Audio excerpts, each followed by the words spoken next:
আহ আসসালামু আলাইকুম, সবাইকে স্বাগতম। প্রতি সপ্তাহের মতো আবারও আমরা লাইভে হাজির হয়ে গেলাম দুর্যোগ কথা নবম পর্বে। আপনারা হয়তো জেনে থাকবেন যে প্রতি বছর 12ই অগাস্ট বিশ্ব যুব দিবস পালিত হয়। তো এবারও তার ব্যতিক্রম নয়। এবারে যুব দিবসের থিম ছিল youth engagement for global action, অর্থাৎ তরুণদের অংশগ্রহণ, বৈশ্বিক কর্মকাণ্ডে তরুণদের অংশগ্রহণ যদি বাংলা করি আমরা। তো আমরা যেহেতু ডিজাস্টার নিয়ে কাজ করি, প্রাণ পরিবেশ নিয়ে কাজ করি, তো সেই হিসাবে আমরা এবারের বিষয়টা একটু পরিবর্তন করে আমাদের মতো করে করেছি যে youth engagement for environment action, অর্থাৎ এনভায়রনমেন্টের ক্ষেত্রে তরুণরা কিভাবে ভূমিকা রাখতে পারে, অর্থাৎ বিশ্বব্যাপী তরুণরা কি করছে, আমরা কি করছি as a climate vulnerable country, যে আমাদের তরুণদের অবস্থান কোথায়, সেই হিসাবে আজকে আমরা এবারে বিষয় আমাদের youth engagement for global action. আমরা জানি যে আসলে তরুণদের যে কোনো দেশের প্রাণ, তরুণদের কথা বারবার উঠে আসে। গেতা থানবার্গ থেকে, সুইডেনের গেতা থানবার্গ থেকে ইউসুফ মালালাই, প্রত্যেক তরুণী আমাদের পথ দেখিয়েছে জলবায়ু পরিবর্তনের আবহাওয়া পরিবেশের ক্ষেত্রে, বিশ্বকে নেতৃত্ব দিয়েছে, আলোচনা এসছে।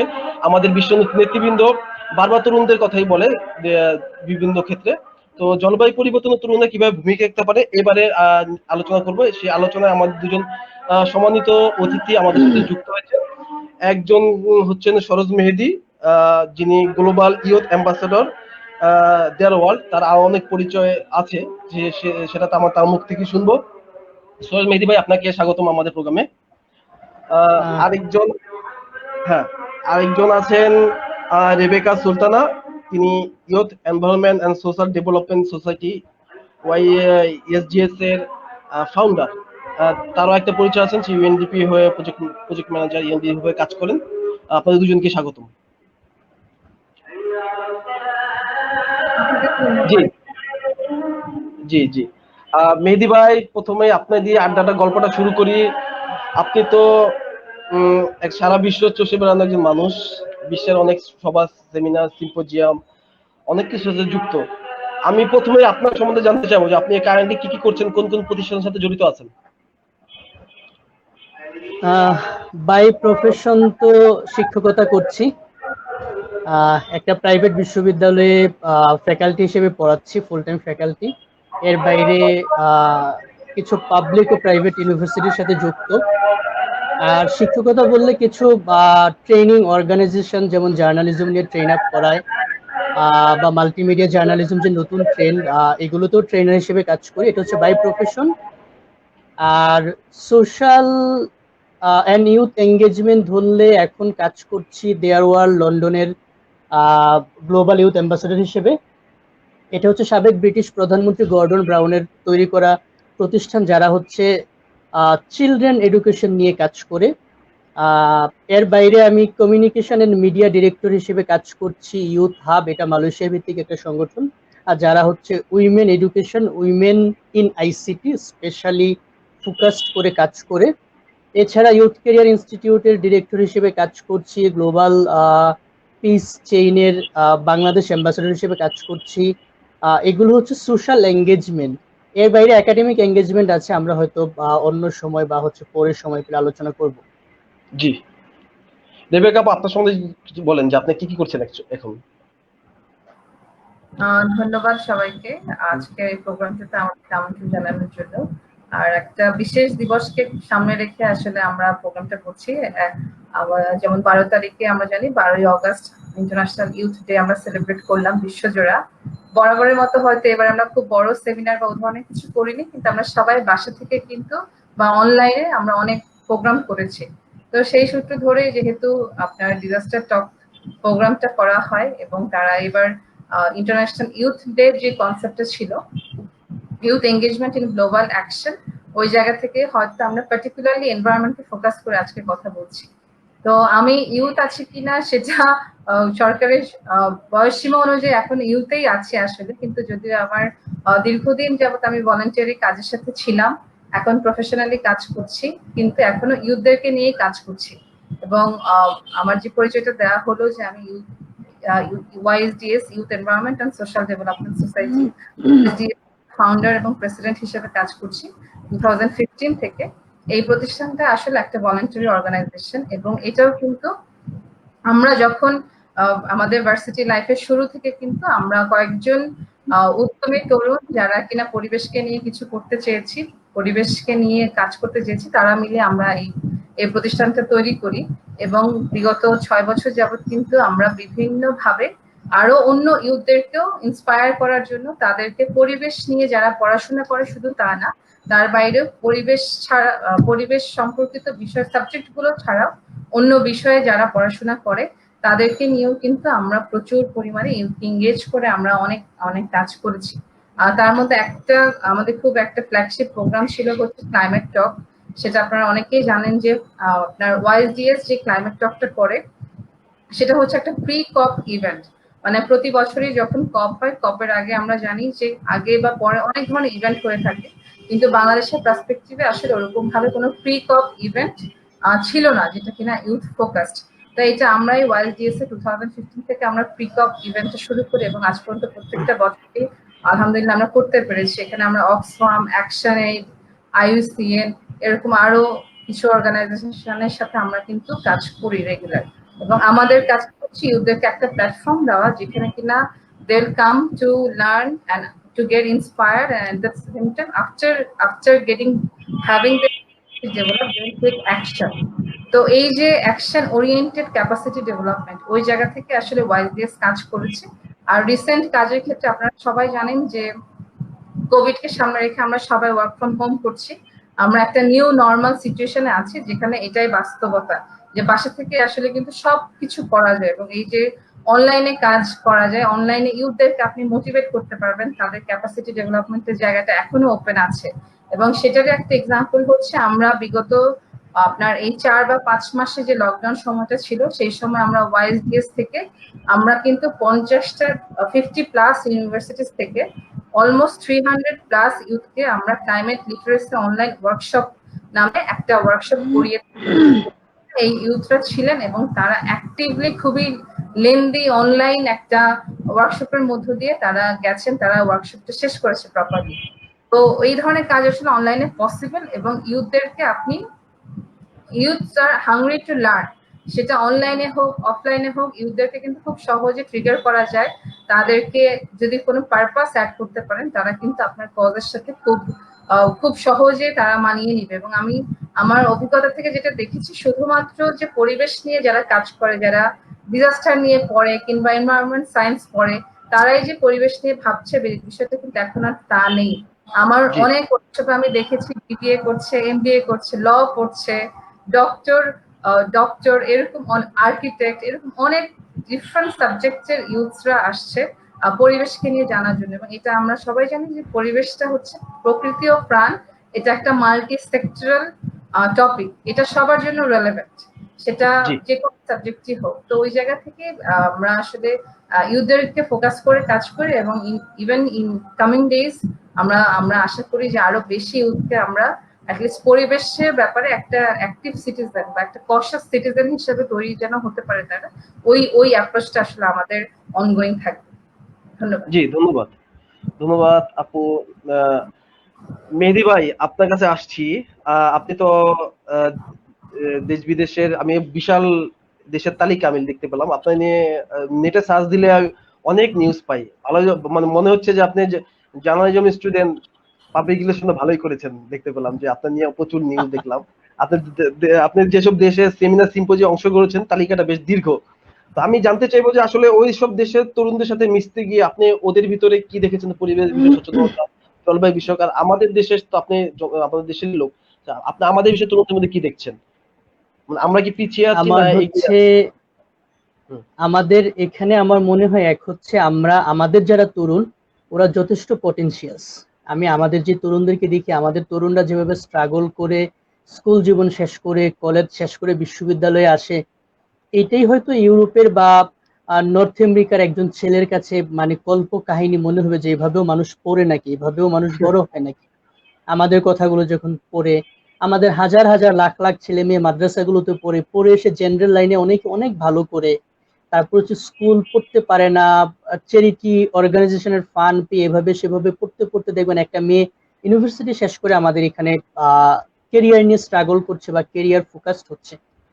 ইউরোপের যে ছেলে মেয়েগুলো তারা হচ্ছে প্রিভিলেজড, তারা ছোটবেলা থেকে এত সব সুযোগ সুবিধা, টেকনোলজির সর্বোচ্চ ব্যবহার থেকে শুরু করে এমন কোনো রিসোর্সেস নাই যে তারা পায় না।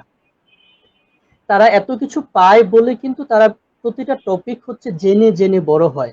এখন ইউরোপে যে ছেলেটা জন্মায় তাদের সাথে আমাদের পার্থক্যটা কোথায়? যেমন হচ্ছে এই ছেলেটাকে স্কুলেই হচ্ছে বিভিন্ন বিষয়ে ট্রেন আপ করানো হয়, তাকে ইভেন পলিটিক্স সম্পর্কে তাকে ট্রেন আপ করানো হচ্ছে, তাকে ইউরোপিয়ান নেইবারহুড নিয়ে শেখানো হচ্ছে, তাকে ইন্টারকালচারাল কমিউনিকেশন নিয়ে শেখানো হচ্ছে, তাকে ডিজাস্টার ম্যানেজমেন্ট নিয়ে ট্রেন আপ করা হচ্ছে। আইসিটি তো ওদের স্কুল কারিকুলাম বা ইউনিভার্সিটি কারিকুলাম টোটালি হচ্ছে কম্পিউটার বেসড। তো ওরা তো কম্পিউটার বা কম্পিউটার মোবাইল বা হচ্ছে আইসিটিতে এভাবেই অনেক সচেতন বা অনেক এক্সপার্ট হয়ে বড় হচ্ছে। তো এই যে একটা ছেলে ইউরোপে বড় হচ্ছে আর আমরা হচ্ছে কোনো কিছু নাই, কোনোদিন কোনো কিছু হবে কিনা একটা অন্ধকারের মধ্যে হাতড়ে হাতড়ে উপরে উঠছি কিছু একটা দেখার জন্য। আমাদের কৌতূহলটা বেশি, তাদের দক্ষতাটা বেশি। তো এই ছেলে মেয়েগুলোর সাথে যখন আপনি কথা বলবেন, আমি টার্কিতে একবার ইউরোপ, ইস্টার্ন ইউরোপের নেইবারহুড পলিটিক্স এর উপরে একটা সিম্পোজিয়াম করতে গেলাম। 15 days লং একটা সামার স্কুল ছিল। তো সেখানে দেখলাম যে ওরা একজন রিপ্রেজেন্টেটিভ খুঁজছে যে হচ্ছে বাংলাদেশ 2040-তে যদি ডুবে যায় 40%, তাহলে বাংলাদেশের কি হবে। বাংলাদেশ থেকে মাইগ্রেশনের যে স্রোত ইউরোপের দিকে আসছে, মিডল ইস্টার্ন কান্ট্রিগুলোতে বাংলাদেশের শ্রমিকদের যে খারাপ অবস্থা এটা আরো বাড়বে, সেখানে ইউরোপের ভূমিকা কি হবে বা এই তরুণগুলো কি করবে। তখন ওরা খুঁজে টুজে রুমে আমাকে আবিষ্কার করলো যে there is someone from Bangladesh. আমাকে বললো, তুমি বলো। আমি বাংলাদেশের জলবায়ু পরিবর্তন বা হচ্ছে বাংলাদেশ 2040-তে অর্ধেকটা ডুবে যেতে পারে এই ব্যাপারটা আমি আগে জানতামই না, আমি প্রথম শুনলাম। তো সেখানে হচ্ছে ইউরোপীয় ইউনিয়নের যে মধ্যপ্রাচ্য বিষয়ক দূত, তারপর হচ্ছে ইউ অ্যাম্বাসেডর ইন টার্কি, তারা ছিলেন, তারা বিভিন্ন বিষয় নিয়ে কথা বললেন। ইউরোপিয়ান ছেলেমেয়েরা আমাকে জিজ্ঞাসা করলো যে এই যে বাংলাদেশ একটা থ্রেটের মধ্যে আছে ক্লাইমেট চেঞ্জের, বা হচ্ছে এই যে বাংলাদেশ ঘূর্ণিঝড়ের মধ্যে পড়ে বন্যাতে আক্রান্ত হয়, সেখানে তোমরা কিভাবে মোকাবেলা করো। আমরা যেমন সার্ভাইভ করি অনেক কিছু না জানি, এটা তাদের কাছে বিস্ময়। আমাদের সাতক্ষীরার মানুষজন, উপকূলের মানুষজন কিচ্ছু জানে না কিন্তু বেঁচে থাকে বেশ ভালোভাবে, এটাকে মোকাবেলা করে আবার সাধারণ জীবনে আসে, এটা তাদের কাছে জীবনে বিস্ময়। আবার আমাদের কাছে বিষয় হচ্ছে ওরা এরকম ধরনের কোনো থ্রেট না পেয়ে বা হচ্ছে এরকম কোনো সিচুয়েশন না থেকে কিন্তু আমাদেরকে নিয়ে চিন্তা করছে যে আমরা আক্রান্ত হলে ওদের উপরে কি প্রভাব পড়বে। এই সচেতনতাটা যেটা হচ্ছে ইউরোপিয়ান ছেলে মেয়েদের মধ্যে আছে বা আমি টার্কিশ ছেলে মেয়েদের মধ্যে দেখেছি, এটা কিন্তু আমাদের এখানে নাই। আমাদের শিক্ষিত ছেলে মেয়েরা হয়তো জলবায়ু ব্যাপারটাই বুঝে না যে এটা কি, তারপর হচ্ছে এটার কি এফেক্ট ইন ফিউচার পড়বে। এটা শুধু আমাদের ইউনিভার্সিটি স্টুডেন্ট বা হচ্ছে স্কুল স্টুডেন্টরা, আমি যদি বলি যে আমাদের ইউনিভার্সিটিতে যারা পড়ান, যারা আমাদের বুদ্ধিজীবী বা হচ্ছে যাদেরকে আমরা গণ্যমান্য বলি, তারাও আসলে জানেন না বা জানার প্রয়োজন মনে করেন না। এর একটা কারণ হচ্ছে আমাদের এখানে এজেন্ডা ভিত্তিক নলেজ চর্চা খুব কম হয়। এখানে যা হয় সেটা হচ্ছে বিচ্ছিন্ন। রেবেকা আপু কাজ করছেন, তার একটা ইনিশিয়েটিভস কাজ করছেন, এর সাথে তো গভর্নমেন্টের খুব একটা সহযোগিতা নাই। বা কোনো একটা ইউনিভার্সিটি তাকে হয়তো বলছে না যে তুমি আসো, আমাদের এখানে একটা ডিপার্টমেন্ট আছে, আমাদের ডিপার্টমেন্টের সাথে কোলাবোরেশন করে কাজ করো। যেটা হচ্ছে আমরা পৃথিবীর উন্নত কান্ট্রিগুলোতে দেখি। সেখানে তরুণদেরকে নিয়ে এজেন্ডা ভিত্তিক সচেতনতামূলক কার্যক্রম, ওয়ার্কশপ, সেমিনার, সিম্পোজিয়াম করানো হয়, যেটা আমাদের এখানে নাই বলে আমাদের তরুণরা ওই মাত্রায় সচেতন না। রাইট। রেবেকা আপু, আপনি কি বলবেন যে আসলে আমাদের যুব সমাজ যারা, একটা তো সমস্যা আছে যে আসলে আমরা সবাই লেখাপড়া, আমাদের ছোটকাল থেকে গ্রো আপটা এরকম হয় যে আমরা লেখাপড়া শেষ করব, লেখাপড়া শেষ করে ভালো একটা জব করব, ফ্যামিলি থেকে এক্সপেকটেশনটা, সোসাইটি থেকে এক্সপেকটেশনটা ওই রকম। কিন্তু এর সাথে সাথে যে পরিবেশ বিষয়ক, মানে আমাদের পাঠ্যক্রমও পরিবেশ বা জলবায়ু বা অ্যাটমসফিয়ার ক্লাইমেট নিয়ে যতটুকু থাকা দরকার, হয়তোবা এখন কিছু চেঞ্জ হচ্ছে, সেরকম নেই, আরো পরিবর্তন দরকার। কারণ আমরা বিশ্বের অন্যান্য দেশে দেখি যে জলবায়ু বা পরিবর্তন এগুলো নিয়ে সচেতনতার জন্য ওদের প্র্যাকটিক্যাল অনেক নাম্বার থাকে, একদম ব্যবহারিক জ্ঞান থাকতে হয়। সেক্ষেত্রে আমরা পিছিয়ে আছি। পাশাপাশি আমাদের ভিতরে ওই বোধটুকু নেই যে আমরা, আহ, যেমন আমি যদি বলি যে আহ, গত বছর আমরা সিঙ্গেল প্লাস্টিক ইউজে আমাদের তরুণ এবং যুবকরাই সবচেয়ে বেশি সিঙ্গেল প্লাস্টিক ইউজ করেছে। এটা একটা গবেষণা আসছে যে আমার তরুণরা এই পরিবেশ নষ্ট করে অনেক সময়। তো এটা শিক্ষিত মানুষের মধ্যে দেখা যায়, অশিক্ষিত স্বল্প শিক্ষিত বা কম জানা লোকের মধ্যে তো আছে। তো আসলে আমাদের তরুণদের মধ্যে পরিবেশ সচেতনতা আপনি কাজ করতে গিয়ে কি দেখেছেন যে আসলে আমার তরুণরা আগের যে কোনো সময় চেয়ে এখন নিশ্চয়ই বেশি, কিন্তু আসলে সেটা কি যথেষ্ট কিনা? ধন্যবাদ কবির ভাই। আপনার মেহেদী ভাই যেটা বললেন যে আসলে দেশ এবং বিদেশের ইউথদের যে আপনার বিহেভিয়ারাল যে প্যাটার্নটা যে একটা সিমিলারিটিস বা ডিসিমিলারিটিস, এটা কিন্তু আপনার যেটা বললেন যে অনেক ইনফ্রাস্ট্রাকচার, এডুকেশন সিস্টেম অনেক তাদের বেড়ে ওঠার ক্ষেত্রে যে জিনিসগুলো প্রায়োরিটি পায় সেটার সাথে অনেক বেশি আপনার একটা রিলেভেন্ট। এবং আপনি যেটা বললেন যে সবার কাজগুলো এখানে আলাদা, সবার প্রজেক্ট বেস কাজ, ইন্ডিভিজুয়াল টার্গেট, কোনো হলিস্টিক হয়তো কোনো গভর্নমেন্টের বা ন্যাশনাল কোনো অ্যাপ্রোচ নাই। যেমন আপনি যদি দেখেন যে ফিলিপিনে কিন্তু ওখানে তাদের যেই যেই ধরনের কারিকুলামে আসছে যে ওখানে কেউ গ্রাজুয়েট হতে হলে তাকে 100+ গাছ লাগাতে হবে। এটা গভর্নমেন্ট থেকে যেমন বলা আছে আপনার 100 অথবা 10+, আমি ঠিক নাম্বারটা শিওর না, কিন্তু এটা কিন্তু তাদের ন্যাশনাল একটা পলিসির মাধ্যমে তারা কিন্তু এরকম একটা ঘোষণা দিয়েছে। তো সেম জিনিসটাই কি বাংলাদেশের জন্য কি অতটাই রেলেভেন্ট ছিল না, যেখানে বাংলাদেশ একটা ক্রমবর্ধমান, এখানে আমাদের ভূমি লস হচ্ছে, আপনার নদী ভাঙন আছে, আপনার চর চর ভেঙে যাচ্ছে এক একটা জায়গায়। তো এটা কিন্তু গভর্নমেন্ট থেকে আমাদের স্টুডেন্টদের জন্য হয়তো এরকম একটা ঘোষণা অনেক বেশি রেলেভেন্ট হতো। এটা এমন না যে তাই বলে সবাই গাছ লাগাবে, বরং তাদের মাঝখানে এই যে পরিবেশকে যে বাঁচাতে হবে, অ্যাকচুয়ালি বাঁচাতে হবে কথাটা ঠিক না, পরিবেশকে নিয়ে যে ভাবতে হবে সবার, বিশেষ করে আপনার আমার কাজের ক্ষেত্রে আমি যেটা সবচেয়ে বেশি ফিল করেছি যে আপনি যত আর্লি স্টেজে শুরু করবেন এই পরিবেশ কিংবা যে কোনো মূল্যবোধের সাথে সম্পৃক্ত যে বিষয়গুলো, সেটা তত সেটা ফাউন্ডেশন তত স্ট্রং হবে। আমরা যখন আমাদের ওয়াইজিএস থেকে আমরা স্কুল বেসড অনেক কাজ করি, সেখানে আমরা স্কুলের বাচ্চাদেরকে গিয়ে তাদেরকে আপনার পরিবেশ সম্পর্কিত অ্যাওয়ারনেস এর যে জায়গাটা, সেখানে আমরা বিভিন্ন ধরনের মেসেজ দিই যে হ্যাঁ, সিঙ্গেল ইউজ প্লাস্টিক ব্যবহার না করা, বা প্রপারলি আপনার ওয়েস্ট ম্যানেজমেন্ট করা, আপনার একটা রিসাইকেল করা তাদের প্রোডাক্ট গুলো, কিংবা গাছ লাগানো, কিংবা গাছের প্রতি ভালোবাসা, এই ধরনের কিন্তু কিছু মেসেজ আমরা কিন্তু সেক্ষেত্রে আমরা দেখেছি যে বাচ্চাদের ক্ষেত্রে সেটা যত এফেক্টিভ একটা ভার্সিটি বা কলেজ লেভেলে যখন আমরা এদেরকে, তখন কিন্তু সেটার দুইটা মানে বয়স অনুযায়ী দুটো আপনার গ্রুপের কিন্তু রিসিভিং অ্যাপ্রোচটা ডিফারেন্ট। একটা বাচ্চাকে যখন আপনি, এমনও হয়েছে যে তাদেরকে যখন আমরা কিছু বীজ দিয়েছি লাগাতে, সেই বীজ থেকে যখন প্রথম দুটো পাতা হয় তখন তাদের যে আনন্দ সেটা নিয়ে, বা এই যে একটা তার নিজের হাতে একটা গাছ বেড়ে উঠছে, এটার যে তাদের এক্সপ্রেশনটা, হ্যাপি এক্সপ্রেশনটা, এটা কিন্তু কলেজ বা ভার্সিটি লেভেলে আমরা হয়তো এক্সপেক্ট করি না, এবং হয়তো সেটা প্রয়োজনও নেই। কিন্তু আপনার যত আগে আপনি যত আর্লি স্টেজে আপনি এই ধরনের মূল্যবোধের জিনিসগুলো একটা বাচ্চাকে দিবেন, সে তত বেশি আপনার একটা অ্যাওয়ার সিটিজেন হিসেবে গড়ে উঠবে। এবং কিছুদিন আগে আপনার একটা ছবি পেপারে দেখেছেন কিনা, আপনার জাপানের একজন তরুণী এসে বাংলাদেশের রাস্তায় আপনার আপনার সিঙ্গেল ইউজ প্লাস্টিক ময়লা পড়ে থাকতে দেখে সে সেটা ক্লিন করছে, এবং আশেপাশে অনেক আমাদের অনেক সিটিজেন তারা সেই জিনিসটা ভিডিও করছে, ছবি তুলছে, কিন্তু কেউ কিন্তু গিয়ে তার পাশে হাতে হাত মিলিয়ে কিংবা কাঁধে কাঁধ মিলিয়ে সে কিন্তু ওই গার্বেজটা কিন্তু পরিষ্কার করছে না। তো সেম জিনিসটা কিন্তু এইখানে আপনার বেসিক যে ডিফারেন্স সেটা হচ্ছে মূল্যবোধের আপনার পার্থক্য। আপনার জাপানের তরুণ তরুণীদেরকে অনেক আর্লি এইজে বোঝানো হয় যে তাকে যেখানে সেখানে সে ময়লা ফেলতে পারবে না, সিটিজেন তাকে কিভাবে বিহেভ করতে হবে, এই জিনিসগুলো কিন্তু তাদেরকে আমাদের বুকিশ, যেমন একটা বুকিশ নাম্বার বা পরীক্ষা পাশের যে শিক্ষা, সেটার পাশাপাশি কিন্তু এই ধরনের মূল্যবোধের শিক্ষা কিন্তু আমাদের আপনার এডুকেশন সিস্টেমে দেওয়া হয় না, যেটা কিনা খুবই দরকার। এবং এই ধরনের আপনার ন্যাশনাল অ্যাপ্রোচ ছাড়া আমরা যতই কাজ করি, will always have a next generation যারা কিনা এই ধরনের মূল্যবোধ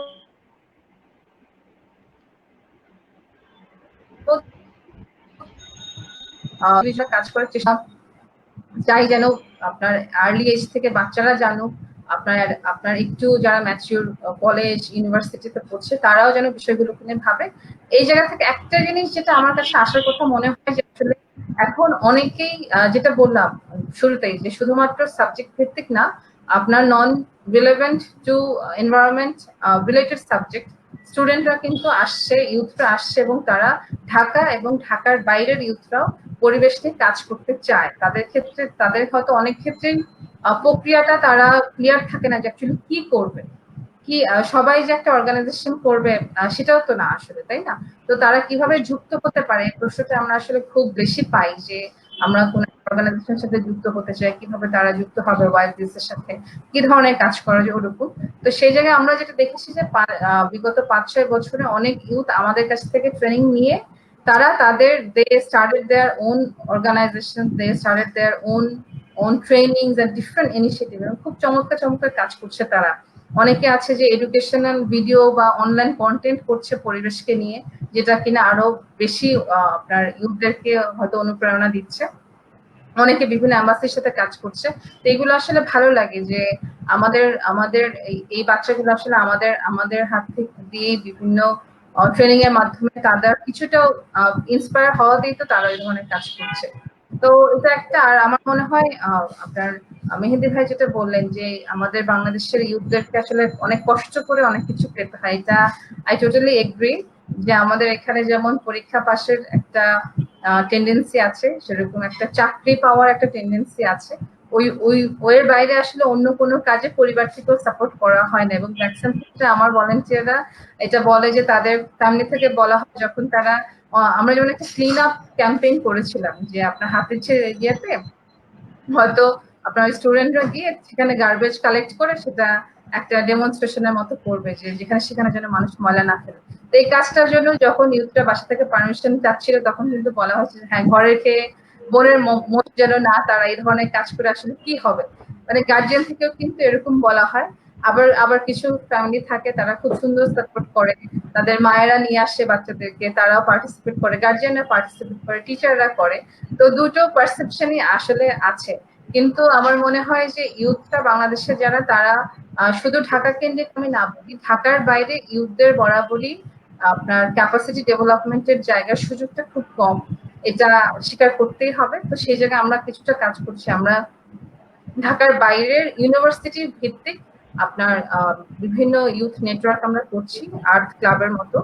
আপনার সেখানে কিন্তু এই আপনার ঢাকার বাইরের ইউথদের জন্য স্পেশালি বিভিন্ন আপনার আমরা ইনিশিয়েটিভ নিব, এটা একটা কাজ আমাদের সাথে হচ্ছে। আর আরেকটা জিনিস যেটা বললেন যে আইসিটির ক্ষেত্রে আইসিটি অপরচুনিটি, কিংবা আমরা আজকে যে অনলাইনে কথা বলছি, এটাও কিন্তু এই আপনার এই সুযোগটা কিন্তু বাংলাদেশের জিওগ্রাফিক্যাল লোকেশনে সবার নাই। আপনি জানেন যে ঢাকার বাইরে বিশেষ করে সিএইচটি এরিয়া শহর এলাকাগুলোতে যেখানে কিনা প্রপারলি ইলেকট্রিসিটির এখন ব্যবস্থা নেই, সেই জায়গায় আপনার অনলাইনে ইনফরমেশন ডেসিমিনেশন কিংবা ইনফরমেশন রিসিভ করার যে সুযোগটা, এটা কিন্তু হচ্ছে না। এবং এখন আমরা একটা কথা খুব বলছি যে ডিজিটালি ডিভাইডস, মানে করোনা পরিস্থিতিতে এই লকডাউনের সময় যখন বাসায় বসে আমরা হোম অফিস করছি, অনেক অনেক জিওগ্রাফিক্যাল লোকেশনে জন্য যেখানে ইন্টারনেট কানেকশনটা ভালো না, ব্যান্ডউইথ স্পিড যেখানে ভালো নেই, সেখানে কিন্তু বাচ্চারা আপনার এডুকেশন বলেন কিংবা এই ধরনের ইনফরমেটিভ আলোচনাগুলোই বলেন, তারা কিন্তু সেখানে সেটা অ্যাক্সেস পাচ্ছে না। এখানে একটা ইনঅ্যাক্সেসিবিলিটি তৈরি হচ্ছে। তো এই ডিজিটাল এই জায়গাতেও কিন্তু আমরা যেহেতু একটা পোস্ট কোভিড ওয়ার্ল্ডকে নিয়ে চিন্তা করছি, যেখানে আমরা পরিবেশকে আরো বেশি গুরুত্ব দিব, কেননা আমরা বুঝে গেছি যে আমরা যদি পরিবেশের সাথে কোঅপারেট না করি, nature will eventually take a revenge, যেখানে কিনা মানুষকে বাসায় লকডাউনে থাকতে হবে। এটা এক্সপেক্টেড যে পোস্ট কোভিড সিচুয়েশনে আপনার এনভায়রনমেন্ট কনজারভেশন কিংবা ওয়াইল্ড স্পেসিস কনজারভেশনটা একটা বড় প্রায়োরিটি পাবে গ্লোবালি। এবং কেননা রিলেশনটা কারণ হচ্ছে যে এটার সাথে আমাদের একটা হেলথের একটা খুব যোগসূত্র প্রথমবারের মতো খুব বেশি কঠিন ভাবে আমরা রিয়েলাইজ করেছি। আমরা জানি যে কপে বাংলাদেশ বা অন্যান্য কান্ট্রিগুলো যারা ভার্নারেবল আছে, তারা যখন কপে গিয়ে দাবি করে যে আমরা ক্লাইমেট ভার্নারেবল, আমাদেরকে সাপোর্ট করতে হবে, তখন কিন্তু অনেক ক্ষেত্রে সেই ভয়েসটা আমরা দেখি যে শোনা হয় না। কেননা আপনার যারা বিগ পলিউটার্স আছে তারা সেটা ডিনাই করে, যে আপনার ক্লাইমেট ভালনারেবিলিটির জিনিসটা তারা ডিনাই করে, কিন্তু এবং তারা কোনো ক্লাইমেট অ্যাকশন নেওয়া বা মিটিগেশন করে কিন্তু তারা ওরকম ভাবে আপনার কোনো পদক্ষেপ নেওয়া হয় না। আমরা দেখেছি গ্লোবাল গ্লোবাল আপনার ডিসিশন মেকারসরা, তারা কিন্তু অনেক সময় এই ধরনের ক্লাইমেট আর্জেন্সিটা ডিনাই করেছে, কিন্তু এখন কিন্তু এই কোভিড এর সময় সেই সুযোগটা আর নেই। তো আমার মনে হয় যে শুধুমাত্র ইয়াংদের উপরে সব দায়িত্ব সব আপনার সমস্ত জঞ্জাল সরিয়ে একটা সুন্দর সমাজ করার স্বপ্ন আমরা দেখি। আমরা ইয়াংদেরকে বলি যে তারা চেঞ্জ মেকার, কিন্তু সেটাই যদি হয় তাহলে কিন্তু তাদেরকে সেভাবে আমাদের তৈরি করতে হবে। এবং এই জায়গায় একাডেমিশিয়ান, মেহেদী ভাইদের মতো একাডেমিশিয়ান কিংবা আপনাদের মতো যারা কাজ করছেন তাদের সবার একটা ভূমিকা থাকবে। সেটা ছোট হতে পারে কিন্তু অবশ্যই নগণ্য না। ধন্যবাদ। ধন্যবাদ। মেহেদী ভাই, আপনি আপনি আপনার সাথে আমি ইনফরমালি কথা বলছিলাম ওভার দ্য ফোন প্রোগ্রামের আগে, তখন আপনি বলছিলেন যে আসলে বিশ্বের অনেক দেশই আছে যেটা স্টুডেন্টরা সামার টাইমটাকে যে ছুটিতে থাকে সেখানে তারা এই পরিবেশ, ভলেন্টিয়ারিজম, ফার্স্ট হ্যান্ড এক্সপিরিয়েন্স জন্য কাজ করে থাকে। আসলে আমাদের দেশে তরুণরা কিন্তু এই ধরনের কাজের সুযোগ নেই। তারা হয়তো কোনো দেশ ওই দেশের তরুণরা কোনো দেশ ভ্রমণ করে, আমরা হয়তো সময়টা এদিক সেদিক করে, সময়কে ফেসবুকিং করে, আর বর্তমানে তো ডিজিটালি ভার্চুয়ালি আমাদের সময় বেশি দেওয়া হয়, তরুণরা তো অ্যাডিকশনের মতো হয়ে গেছে। তো আসলে যে কোনো পরিবেশ বিষয়ে সচেতনতার জন্য আমাদের একটা লাইফ স্টাইলের মতো দিয়ে যেতে হয়, অর্থাৎ ছোটকাল থেকে আমরা বেড়ে ওঠা, আমার সামাজিকীকরণ সবকিছুই একটা ব্যাপার। তো আমাদের দেশে আসলে এই জিনিসটা দেখা যায় না। তাহলে আপনি কি আসলে আমাদের দেশে যে শিক্ষা ব্যবস্থা, সেখানেও কি একটা আসলে গ্যাপ আছে না? আপনি কি মনে করেন? আমি এখানে ওই যে রেবেকা আপা আইসিটি প্রসঙ্গে গিয়ে নেট অ্যাক্সেস বা হচ্ছে মোবাইল অ্যাক্সেসের কথা বললো, তো এখানে একটা এক্সপিরিয়েন্স দিয়ে আমি শুরু করি। তো আমরা হচ্ছে পাবলিক ইউনিভার্সিটিগুলো তো ঘুমাচ্ছে এখনো প্যান্ডেমিক হওয়ার পর, কিন্তু প্রাইভেট গুলো তো স্টুডেন্ট টিউশন ফি দিলে চলবে, নইলে সমস্যায় পড়ে যাবে। প্রাইভেট গুলো কিন্তু এক্সাম নিচ্ছে। তা আমি যেহেতু একটা প্রাইভেট ইউনিভার্সিটিতে মেইনলি কাজ করি, আমরা হচ্ছে এক্সাম নিলাম, ফাইনাল এক্সাম। তো সেখানে দেখা গেল আমাদের প্রচুর স্টুডেন্ট হচ্ছে হিল ট্রেক এরিয়ার। ওরা কি করছে, ইন্টারনেট পাবে তো দূরের কথা, ওদের কিন্তু মোবাইল নেটওয়ার্কও নাই। ওদের যোগাযোগ ব্যবস্থা এত নাজুক যে এক জায়গা থেকে আরেক জায়গায় ওদেরকে অনেক সময় হেঁটে আসতে হয়, আর কিছু নাই। তাহলে ওরা কি করছে, অনেকে পাহাড়ের উপরে উঠে চেষ্টা করছে যে ওখানে একটু ইন্টারনেট পাওয়া যায় কিনা, ওখান থেকে কথা বলা যায় কিনা। সামটাইমস ওরা ফ্রেন্ডদের মাধ্যমে জানাচ্ছে যে আমাদের পক্ষে কোনোভাবেই এই অনলাইন ক্লাস বা হচ্ছে অনলাইন এক্সাম বা ওভার ফোন কমিউনিকেশনও পসিবল না। আমরা এক্সাম নিলাম অনেকভাবে কোঅপারেট করে, যে বা ওদের সাথে কিভাবে করা যায়। লাস্টে দেখা গেল কিছু ছেলে মেয়ে কিন্তু আসতে পারলো না, নাই কারণ হচ্ছে নেটওয়ার্ক এখানে কাজ করে না। আরেকটা হচ্ছে অর্থনৈতিক অবস্থা। অর্থনৈতিক অবস্থাটা আসলে কেমন, তার পেটে যদি ভাত না থাকে তাহলে সে হচ্ছে নেট কিনবে কি দিয়ে, বা তার হয়তো থাকার ঘরটা নাই। এখানে ফ্লাডিং হচ্ছে, বন্যার সমস্যা। তো ঢাকা ইউনিভার্সিটির একজন অধ্যাপক সাংবাদিকতা বিভাগের, উনি আমাকে একদিন হুট করে মেসেজ করে বললেন যে মেহেদী আমরা অনলাইনে পড়বো, একজন শিক্ষার্থী তার মোবাইল নাই, সে তার খালাতো ভাইয়ের এক মোবাইলটা ব্যবহার করে অনলাইন ক্লাসে আসবে। এখন খালাতো ভাইয়ের মোবাইলটা ব্যবহার করবে কিভাবে, তাকে যেতে হবে 4-5 কিলোমিটার দূরে খালার বাড়িতে। এখন সে বন্যার পানি ভেঙে টেঙে খালার বাড়িতে গেছে, যাওয়ার পরে খালার বাড়িতে বিদ্যুৎ নাই, সে 5 মিনিট ক্লাসে অ্যাটেন্ড করছে, তারপর মোবাইল অফ হয়ে গেছে, সুইচ অফ। এখন এইটা একটা বাস্তবতা, কিন্তু তারপরও আমরা আইসিটি বা হচ্ছে আমাদের এই টেকনোলজি বা অনলাইন ক্লাস, অনলাইন লার্নিং কোনোটাকে আমরা অস্বীকার করতে পারবো না। আমাদেরকে এগুলো স্বীকার করে নিয়ে, বাস্তবতা মেনে নিয়ে ডেভেলপমেন্টের দিকে যেতে হবে। এখানে মেইন দায়িত্ব হয়তো পালন করবে আমাদের রাষ্ট্র, আমাদের সরকারের আইসিটি মিনিস্ট্রি। তারা যদি একটু মানবিক হয়, একটু উদার হয়ে এই ব্যাপারগুলো দেখেন, তাইলে এই ক্রাইসিসগুলো in 3 years, 4 years, 5 years solution করা কিন্তু পসিবল, ইম্পসিবল কিছু না। আমরা করছি তো, অনেক সমস্যারই তো সমাধান আমরা করছি। এখানে গেলো একটা। আরেকটা হচ্ছে আপনি যেটা বলছেন আমাদের এডুকেশন সিস্টেম বা ইউরোপের এডুকেশন সিস্টেম, আমাদের এখানকার এডুকেশন সিস্টেমটা হচ্ছে জগা খিচুড়ি। আমরা কোথাও ইউরোপিয়ান সিস্টেমের কিছুটা ফলো করছি, কোথাও আবার আমেরিকান সিস্টেমের কিছুটা ফলো করছি। এখন আমরা নেইদার আমেরিকান নর ইউরোপিয়ান, আমরা আমাদের স্টুডেন্টরা বা টিচাররা আসলে টিচারদের একটা বিশাল অংশ জানেই না যে আসলে এই কোন সিস্টেম আমরা ফলো করছি, গ্রেডিং সিস্টেম কোনটা দিচ্ছি, ক্লাসের সিস্টেম কার মতো করে করছি, বা অ্যাসাইনমেন্ট কোনটা দিচ্ছি, কেন দিচ্ছি। এটাতে গুলো একটা। ইউরোপের সবচেয়ে ভালো সিস্টেমটা হচ্ছে ইউরোপের এডুকেশন সিস্টেমে বা আমেরিকান সিস্টেমও সেম, যখন তারা ক্লাস শুরু করে তখন টানা ক্লাস করে, কোনো ছুটি ছাড়া ক্লাস করে একটা সেমিস্টার শেষ করে দিয়ে ছেলে মেয়েদেরকে একটা লম্বা ছুটি দেয়। যেমন আমি টার্কি বা ইউরোপের অভিজ্ঞতা যদি বলি, তারা হচ্ছে সেপ্টেম্বরের মাঝামাঝিতে একটা সেমিস্টার শুরু করে এটাকে ডিসেম্বরের মাঝামাঝি বা জানুয়ারির শুরুতে শেষ করে দেয়। তা না 3 মাসে একটা সেমিস্টার, 3 মাস 4 মাসে একটা সেমিস্টার শেষ। তারপর হচ্ছে আপনাকে এই ফলের ছুটি দিচ্ছে 1 মান্থ, আপনি 1 মাসের একটা ছুটি পাচ্ছেন, এটা সেমিস্টার ব্রেক কাইন্ডা। তারপর আবার ফেব্রুয়ারিতে একটা সেমিস্টার শুরু করে দিচ্ছে, এটা গিয়ে শেষ হচ্ছে আপনার মেতে বা জুনের ফার্স্ট উইকে। এই যে জুনের শেষ হলো সেমিস্টারটা, জুন থেকে সেপ্টেম্বর পর্যন্ত আর কোনো পড়াশোনা নাই, টানা 2.5 মাস, 3 মাস, 3.5 মাস, কখনো কখনো 4 মাসের একটা লম্বা ছুটি। এই 4 মাস কি করে ইউনিভার্সিটিগুলো, স্কুলগুলো সব বন্ধ হয়ে যায়। 4 মাসকেই 3 মাস বা 4 মাসকে ওরা বলে সামার।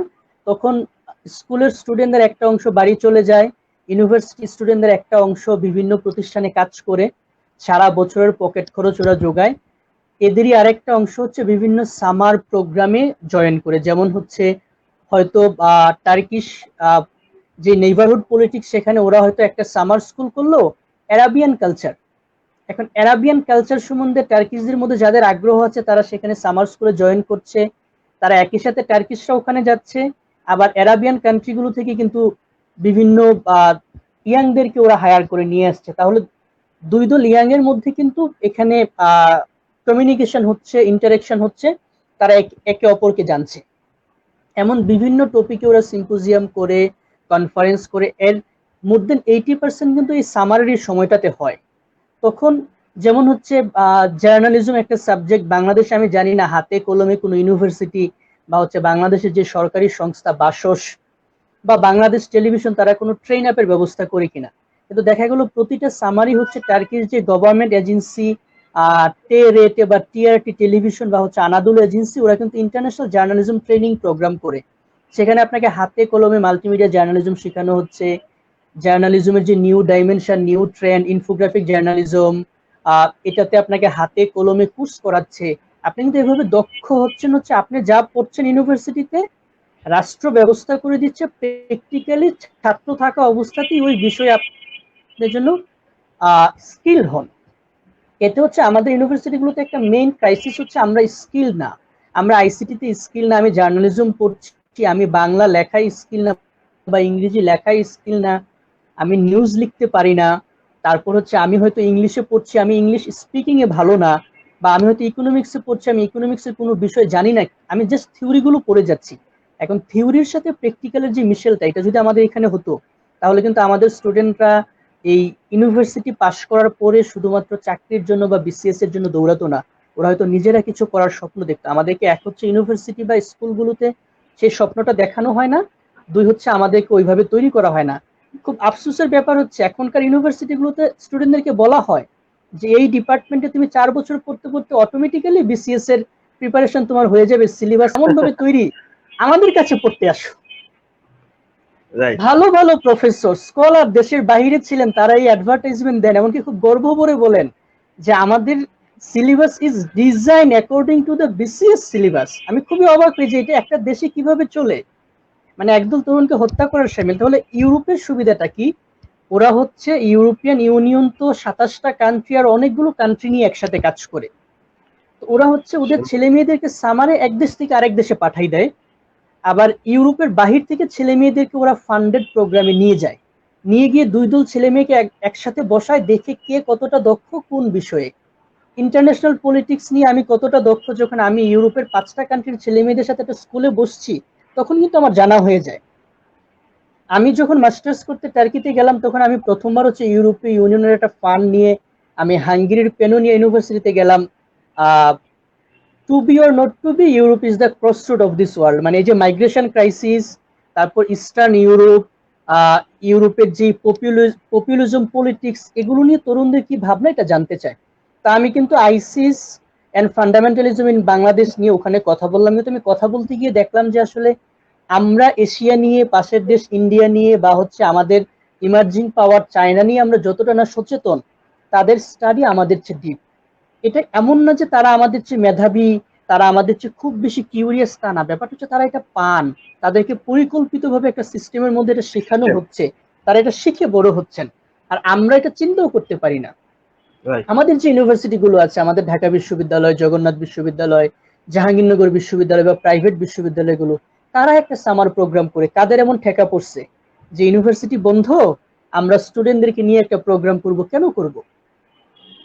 এখন আরেকটা ব্যাপার হচ্ছে আমাদের এডুকেশন যে সিস্টেমটা, এই সিস্টেমটাতে আমরা হচ্ছে 5 দিন বন্ধ দিই, 6 দিন খোলা রাখি। আবার একটা ককটেল ফুটলে রাইট। দুইটা ছেলে একটা স্লোগান দিলে আবার 2 সপ্তাহ বন্ধ। ব্যাপারটা কিন্তু এমন, কিন্তু এটা যদি করা যেত যে স্টুডেন্টরা টানা ছুটি পাবে, জি, এভাবে হয়ে টানা আসছে। পড়বে, তাহলে কিন্তু সময়টা কাজে লাগতো। হুম, আমাদের দেখা গেল ঈদের ছুটি, পূজার ছুটি, শীতের ছুটি, গ্রীষ্মের ছুটি, কখন ছুটি আর কখন যে ক্লাস হয় আমি আমার ইউনিভার্সিটিতে বুঝতে পারি না। হুট করে দেখি 2 সপ্তাহের জন্য ভার্সিটি বন্ধ।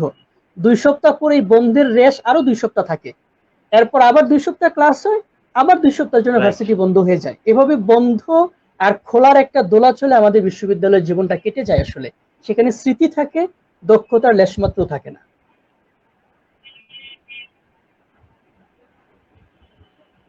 জি মেহেদী ভাই, ধন্যবাদ আপনাকে আপনার একদম প্র্যাকটিক্যাল নলেজ থেকে শেয়ার করার জন্য। আসলে আপনি ঠিকই বলেছেন একদম যে আমাদের এটা সিস্টেমে দাঁড়ায় গেছে, যেটা হওয়া উচিত না একেবারেই, সেটাই এখন হয়ে যাচ্ছে। পরিবেশ বিষয়ে একটা জিনিস আমি আমার বলতে পারি যে আসলে পরিবেশ বিষয়ে খুব বেশি কিছু করার নেই। আমি আমার থেকে যদি ব্যক্তি থেকে যদি সচেতন হই, অর্থাৎ আমি যদি আমার প্লাস্টিকটা কোথাও না ফেলি, আমার আঙিনায় গাছ লাগাই, ফাঁকা জায়গা খালি না রাখি, আমি আমার উম, চারপাশটা পরিষ্কার রাখি, তাহলে যথেষ্ট। এরকম প্রত্যেকে যদি তার জায়গাটাকে তোর পরিবেশটাকে, এখানে চারপাশের জায়গাটাকে যদি এখানে নিট অ্যান্ড হচ্ছে ক্লিন রাখে, পরিবেশের ক্ষতি না কবির করে, ভাই, আমি তাহলেই একটু হয়। একটু আমি একটু হুম, ইন্টারাপ্ট করি। একটা হচ্ছে যে জি, আপনি নিজে থেকে সচেতন হবেন, আর একটা হচ্ছে আপনাকে এমন একটা সিস্টেম করে দিতে হবে জি, যে আপনি বাধ্য হবেন। যেমন ধরেন, আমরা কি একসময় চিন্তা করেছি যে জাতীয়ভাবে। আমরা এনআইডি দিয়ে সবকিছু করতে হবে, আমাদের এনআইডিটা লাগবে, কিন্তু আজকে এটা না, বাংলাদেশে না, কমন না। আমাদের সবাই কিন্তু এনআইডি আছে, জি, আমরা কিন্তু এনআইডি দিয়ে কাজ করছি, কিন্তু যখন এনআইডির জি, জি, পরিকল্পনাটা করা হয় আমরা কিন্তু জি, হেসেছি যে বাংলাদেশের মতো দেশে এনআইডি। আমি আপনাকে 2টা এক্সাম্পল দিই। একবার আমি সম্ভবত রয়টার্সে পড়লাম যে এটা হয়েছে। সিঙ্গাপুর হয়েছে, আপনি একটা সিস্টেমের মধ্যে ফেলে দিয়েছেন, এখন আমি বাধ্য এটা করতে। যারা করেনি তারা আফসোস করছে, তাই তো? সিঙ্গাপুরে এক ভদ্রলোক হচ্ছে জি, 15টা সিগারেট খেয়ে সিগারেটের খোসাটা জানালা দিয়ে ফেলেছেন। এর 15 দিন পরে উনি দেখেন যে ওনার জরিমানার একটা বিল $1500 সিঙ্গাপুরিয়ান ডলার হচ্ছে তার বাসায় হাজির। অপরাধ কি উনি খেয়াল করেন না? অপরাধ হচ্ছে ওই যে সিগারেটের খোসাগুলো জি, জি, জানলা দিয়ে বাইরে ফেলে উনি পরিবেশ নষ্ট করেছেন। জরিমানা হয়ে গেছে তো। সিসি আমার এক ক্যামেরায়। বন্ধু, হ্যাঁ, আমার এক বন্ধু জি, তার মামার কাছ থেকে শোনা, উনি সিঙ্গাপুর প্রবাসী। উনি হচ্ছে একদিন হুট করে সিগন্যাল না মেনে রাস্তার এই পাশ থেকে ওপাশে ভুলে চলে আসছিলেন। উনি বাসায় আসছেন, একটু পরে বাসায় করা নার্সে পুলিশ জরিমানার একটা রিসিট ধরায় দেওয়া হয়েছে, ওই যে ট্রাফিক সিগন্যাল অমান্য করে চলে আসছে।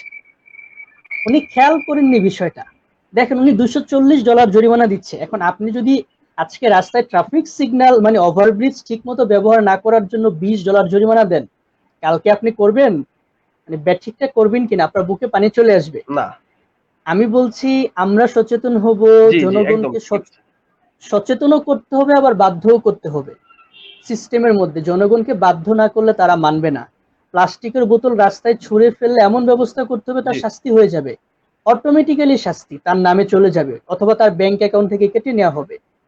সে ট্রাফিক সিগন্যাল না মানলে তার শাস্তি হয়ে যাবে। জি, রাস্তায় গাড়ি পার্কিং করলে অটোমেটিক্যালি পার্কিং বাবদ একটা জরিমানা বা হচ্ছে একটা বিল তার হয়ে যাবে, এটা তার অ্যাকাউন্টে পৌঁছে যাবে, তার বাসায় পৌঁছে যাবে। এমন একটা সিস্টেম যদি ডেভেলপ করা যায়, জি, জি, একদিকে আমরা সচেতন হব, আমাদের মিডিয়া জি, দায়িত্ব পালন ধন্যবাদ করবে, মেহেদী ভাই। বিশ্ববিদ্যালয় করবে। আমি আপনার, জি হ্যাঁ মেহেদী ভাই করবে। আপনার কাছে আসবো আবার। রেবেকা আপা আমার কাছে একটা, জি, জি রেবেকা আপা, শুনতে পাচ্ছেন? জি আপা কবির ভাই আপনি কি শুনতে লাইনে পাচ্ছি। আছেন?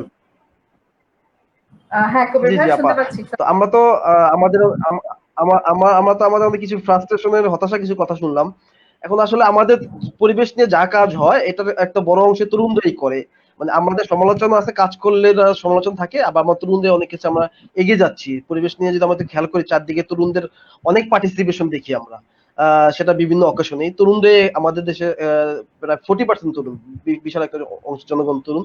তো আপা আপনি তো কাজ করতে গিয়ে দেখেছেন যে তরুণদের আসলে কিছু সাফল্য আছে, একটু যদি বলতেন যে আসলে আমাদের তরুণরা কি কি করছে বিভিন্ন ক্ষেত্রে। ধন্যবাদ কবির ভাই।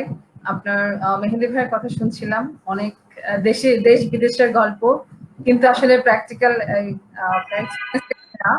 আপনার আপনার ইউথদেরকে নিয়ে কথা হলো যে আপনার তাদের সুবিধা অসুবিধা অনেক অনেক ধরনের আসলে পারসেপশন নিয়ে কথা বলছি আমরা। আপনার অ্যাকচুয়ালি বাংলাদেশে সবকিছুই যেমন আমরা আমাদের একটা টেন্ডেন্সি থাকে যে গভর্নমেন্টের উপরে দিয়ে দেওয়া, যে গভর্নমেন্ট জানে এটা করছে না ওটা করছে না, কিন্তু আপনারা জানেন যে পরিবেশ এটা এটা প্রত্যেকটা মানুষের এভরিডে লাইফের সাথে এটা জড়িত। পরিবেশের সুরক্ষা কিংবা নেচার কনজারভেশন, এটা আমি বা আপনি আমাদের প্রত্যেকজনের কিন্তু একটা সাস্টেনেবল লাইফস্টাইল লিড করার সাথে খুব বেশিভাবে জড়িত। এবং আমরা কি পরিমাণ কার্বন ফুটপ্রিন্ট করছি আমাদের লাইফস্টাইলের মাধ্যমে, এটা কিন্তু খুব বেশি রেলেভেন্ট। এবং এই জায়গাটাতে কিন্তু গভর্নমেন্টের হয়তো সে শুধু অ্যাওয়ার করতে পারে, কিন্তু ইম্পোজ করার জায়গাটা নিয়ে মেহেদি ভাই বললেন যে সেটা কিন্তু আপনার হয়তো একটা একটা আলোচনার সুযোগ আছে এখানে। আর শুধুমাত্র যে গভর্নমেন্ট সবকিছু করবে জিনিসটা তাও না, কারণ আপনি যদি ঢাকা শহরের যে কোনো দুটো বিল্ডিং এর মাঝখানের জায়গাটা দেখেন, সেখানে যে পরিমাণ ওয়েস্ট ডিসপোজাল হয়ে থাকে, সেখানে কিন্তু গভর্নমেন্টের কোনো হাত নাই। এটা আমরা যারা সিটিজেন আছি ঢাকা শহরে, তাদেরই কিন্তু এটা দায়িত্ব এবং কর্তব্য আমাদের আশেপাশের পরিবেশটাকে ক্লিন রাখা। আমি আমার ঢাকা ইউনিভার্সিটি একটা ছোট দায়িত্বের সাথে শাস্তির ব্যাপারটা দরকার না, দায়িত্বের সাথে আইনের ব্যাপারটাও আসে আপু। অবশ্যই, এবং শাস্তিটা হয়তো সেটা আপনি পাবলিক প্লেসের ক্ষেত্রে একটা সময় যখন বাইক চালাতো কিন্তু হেলমেট ব্যবহার করতে চাইতো না, এখন দেখেন হেলমেট কিন্তু প্রতি বাইকে প্রায় সবাই আছে। এটা কিন্তু কঠিন আইন প্রয়োগের ফলে সম্ভব হয়েছে। জি, এক্সট্রা হেলমেটও কিন্তু এখন রাখা হচ্ছে, যে পিছনে দুজনের জন্য অবশ্যই সবার, মেল হোক ফিমেল হোক সবার ক্ষেত্রে কিন্তু আমরা দেখছি যে এখন হেলমেটটা কিন্তু মেয়েরাও ক্যারি করছে। তো এটা আমার জন্য দেখতে ভালো লাগে যে আমরা আসলে আইনটাকে মানতে শিখেছি। এই কোভিড এর সময় আমরা অনেক অনেক ক্ষেত্রে অনেক ডিসিপ্লিন এক্সাম্পল যেমন আছে, সেটা মানে আমাদেরকে আসলে একটা সিস্টেমের মধ্যে নিয়ে আসা। এবং আপনি ইউথদেরকে নিয়ে যেটা বললেন যে হতাশার সাথে তাদের কোনো সাকসেসের কথা, আমার মেহেদি ভাইয়ের কথা শুনে উনি জার্নালিজম নিয়ে অনেক একটা লম্বা আলোচনা দিলেন। আমাদের ওয়াইসডিএস থেকে যেহেতু আমরা আপনার ঢাকা শহরের বাইরে ইউথদের নেটওয়ার্ক করেছি, আমার সবচেয়ে যেটা আমাদের একটা মেইন টার্গেট ছিল যে বাংলাদেশে যে ডিফারেন্ট জিওগ্রাফিক্যাল এরিয়াতে আপনার বিশেষ করে ধরেন কক্সবাজার কিংবা আমার সুন্দরবন অঞ্চল কিংবা আমার অন্যান্য এই ধরনের ন্যাচারালি আপনার প্রকৃতি ও জীবন বৈচিত্র্য অনেক বেশি এরকম এরিয়াগুলোকে কভার করে, সেই এলাকার মানুষগুলো, সেই এলাকার ইউথ গুলো আসলে পরিবেশকে নিয়ে কি ভাবে, এটা আসলে ব্যক্তিগতভাবে আমাদের খুব জানার ইচ্ছা ছিল। ওই জায়গা থেকে কিন্তু আমরা এই ঢাকার বাইরের ইউথদেরকে নিয়ে যখন কাজ করি, আমরা দেখেছি যে তারা বিশেষ করে আপনার ঘূর্ণিঝড় গুলোর সময় এই ইউথরা কিন্তু সবার আগে ঝাঁপিয়ে যায়। এই যে ইমার্জেন্সি রেসপন্স, এখানে কিন্তু ইউথদের একটা অনেক বড় ভূমিকা আছে। আপনি জানেন এমনকি কোভিড ইমার্জেন্সির সময় কিন্তু তরুণরা তাদের ভলান্টিয়ারিজম কাজের মাধ্যমে সবার আগে ঝাঁপিয়ে গেছে। এটা আপনি আমাদের এখানে বিদ্যানন্দের এক্সাম্পল যদি বলি, সেটা একদমই রিলেভেন্ট। আপনি দেখেন গভর্নমেন্ট বা যে কোনো আইএনজিও কিংবা আপনার দেশীয় কোনো বড় এনজিওর চেয়েও কিন্তু ইউথদের যে অর্গানাইজেশনটা, তারা কিন্তু সবার আগে ঢাকা শহরে আমরা দেখেছি যে তারা ডিসইনফেক্টেন্ট করছে পাবলিক প্লেস গুলো। তারা তারা অনেক অনেক মসজিদ এবং যে যে জায়গা থেকে বেশি কন্টামিনেশন হতে পারে এমন জায়গাগুলোতে কিন্তু তারা সবার আগে তারা কিন্তু চলে গেছে। এটা শুধু বিদ্যানন্দের কথা বললাম কেন, তাদেরটা হয়তো সবাই বেশি জানে প্রচারের কারণে, কিন্তু এরকম কিন্তু আরো অনেক অর্গানাইজেশন ছিল। এবং ব্যক্তিগতভাবে আমার সবচেয়ে যেটা কোভিড ক্রাইসিস নিয়েও যদি বলি, যেটা আমরা বলছি যে হ্যাঁ এটার পিছনে একটা এনভায়রনমেন্টের সাথে এটা সম্পর্কিত হতে পারে কোভিডটা, সেটা সায়েন্টিফিক্যালি অনেক হয়তো আপনার রিসার্চ এগুলোকে সাপোর্ট করছে। এখন আমরা দেখেছি ইউথরা শুধু মানুষের পাশে যে দাঁড়িয়েছে তা কিন্তু না। এই লকডাউনে যেমন আপনার দরিদ্র একটা নতুন টার্ম দেখছি, মধ্যবিত্ত ফ্যামিলি যাদের কিনা যারা নতুন ভাবে তারা দরিদ্রের সীমায় চলে এসেছে, তাদের পাশে যেমন ইউথরা দাঁড়িয়েছে, সেই সাথে আমার প্রাণের ক্যাম্পাস ঢাকা ইউনিভার্সিটির কথাই যদি বলি, সেখানে আমি দেখেছি ঢাকা ইউনিভার্সিটির আপনার কুকুর এবং বিড়ালগুলোর যেহেতু খাদ্যের একটা সংকট ছিল, হলগুলো বন্ধ হয়ে গেছে, ওখানেও কিন্তু আমার ঢাকা ইউনিভার্সিটির ছোট ছোট ভাই বোনেরা তারা কিন্তু এই অবলা প্রাণীগুলোর কথাও চিন্তা করে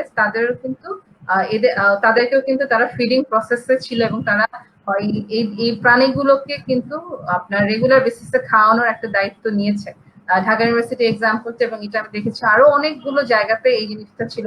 বসুন্ধরা এরিয়াতে, বনশ্রীতে, আমাদের ওয়েস্ট ডিস থেকেও আমরা এটা করেছিলাম, কিন্তু আসলে তখন মানুষ হাসতো।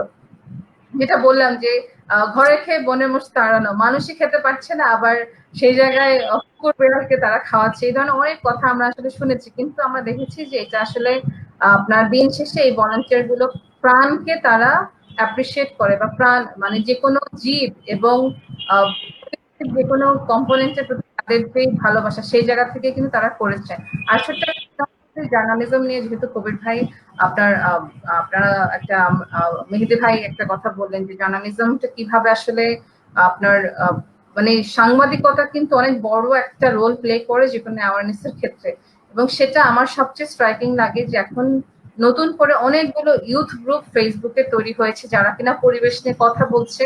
আগে যেটা কঠিন ছিল যে কোনো রিসোর্স পার্সনকে পাওয়াটা অনেক কঠিন ছিল, কিন্তু এই আইসিটির কল্যাণে বা এই ডিজিটাল বাংলাদেশের আমার অনেক কিছুটা আমাদের অ্যাডভান্সমেন্টের কারণে কিন্তু আমরা যে কোনো আপনার রিসোর্স পার্সনকে আমরা খুব সহজে যেমন রিচ করতে পারছি, এবং সে একই দিনে 4টা 5টা 6টা প্রোগ্রাম অ্যাটেন্ড করতে পারছে, করতে পারছে। এটা কিন্তু ওদের জন্য অনেক একটা ব্লেসিংস যে তারা বিভিন্ন ন্যাশনাল বা ইন্টারন্যাশনাল অর্গানাইজেশনের বিভিন্ন আপনার যারা পরিবেশ নিয়ে কাজ করে এমন মানুষগুলো যাদেরকে আমরা ফলো করি, তাদের কথা কিন্তু যেমন শুনতে পাচ্ছে।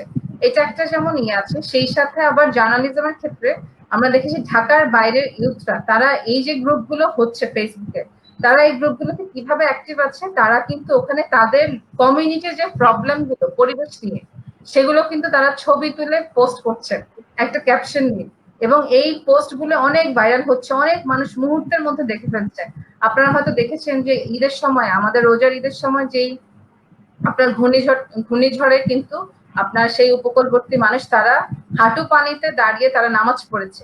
এই যে এই ছবিটা আসছে, এটা কিন্তু আমার কমিউনিটি লেভেল জার্নালিজমের কারণেই হয়েছে। এটা হয়তো কোনো প্রফেশনাল জার্নালিজমের কাজ না, কিন্তু কমিউনিটির ইউথরাই তাদের এই সমস্ত অনলাইন গ্রুপগুলোতে এই ধরনের ছবি বা কমিউনিটি ইস্যুগুলোকে তারা কিন্তু নিয়ে আসছে। এবং আমার একটা এটা তো আছে যে সোশ্যাল মিডিয়া বিচ্ছিন্নভাবে অনেকে কাজ করে, অনেক সময় ভাইরাল হওয়ার জন্য করে বা ব্যক্তিগত প্রয়োজন থেকে করে, এত বিচ্ছিন্ন ভাবে এটা হয় বা সোশ্যাল মিডিয়া দেখি। কিন্তু এটাকে ন্যাশনালি জাতীয় স্ট্রাকচারের মধ্যে নিয়ে আসা, এটা মানে করতে হবে, ওরা বাধ্যতামূলক, সচেতনতা দরকার, এবং আমার লাইফ স্টাইলের সাথে মিশে যাওয়া, মানে ছোটকাল থেকে একটা বেড়ে ওঠার সাথে সাথে এই জিনিসটাকে প্র্যাকটিস করা, সেটা কিন্তু নেই আপা। এখন হুট করে হচ্ছে, আবার হুট করে হারা যাচ্ছে সোশ্যাল মিডিয়ার যুগে।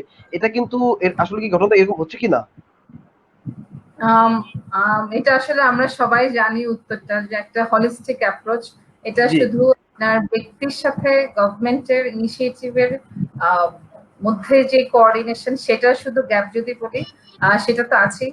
সেই সাথে অনেক আমরা জানি ইন্টার মিনিস্ট্রিয়াল কোঅর্ডিনেশনের ক্ষেত্রেও কিন্তু আপনার যে গ্যাপটা, এটা আসলে পুরনো আলোচনা অনেক, যে আপনার পরিবেশটি মিনিস্ট্রি কাজ করে তাদের মধ্যেও আপনি কিন্তু দেখবেন কোঅর্ডিনেশনের গ্যাপ আছে। এবং বাঁধের ক্ষেত্রে আমরা দেখেছি যে উপকূলীয় এলাকাতে আজকে 1 দশক যাবত আমরা বাঁধের পিছনে কয়েকশো কোটি টাকা বরাদ্দ ছিল, কিন্তু এই বাঁধ কিন্তু আমার উপকূলের মানুষ দিতে পারে নাই। তো সবকিছু মিলিয়ে আসলে কোঅর্ডিনেশন তো গ্যাপ আছে, কিন্তু সেই জায়গা থেকে আসলে ন্যাশনাল পর্যায়ে আমরা জানি যে এখন যুবনীতি হচ্ছে। যুবনীতিতে যদি আমরা এই ধরনের আপনার ইনিশিয়েটিভ গুলো, ক্লাইমেট অ্যাকশন বা এনভায়রনমেন্ট অ্যাকশনের একটা বিশেষ স্লট আছে, সেক্ষেত্রে যদি আমরা আরো এমফাসাইজ করতে পারি, তাহলে হয়তো সেখানে আমরা ইন্টার মিনিস্ট্রিয়াল কোঅর্ডিনেশন এবং coordination with other NGO initiative, এরকম যদি ক্লজ রাখা যায়, তাহলে হয়তো কিছুটা একটা মিটিগেশন হতে পারে এই আপনার মিস কোঅর্ডিনেশনটা। আচ্ছা আপা, আপনার এন্ড থেকে একটু বলেন যে আসলে আপনাদের এসডিএস এ যদি কেউ তরুণ কাজ করতে চায়, যুক্ত হতে চায়, আপু হয়তো লাইনে নেই, মেহেদি ভাই কাছে যাচ্ছি, ঠিক আছে, আপু হয়তো কোনো কাজে গেছে। মেহেদি ভাই, আপনি তো বলছিলেন যে আসলে ফিলিপাইনে যে বাধ্যতামূলক ভাবে গাছ লাগাতে হয়, এটা সত্য কথা। আমার হাতে সময় কম, আসলে আমাদের দেশে যদি এরকম কিছু হয় তাহলে কি পরিবর্তন আসবে মনে করেন?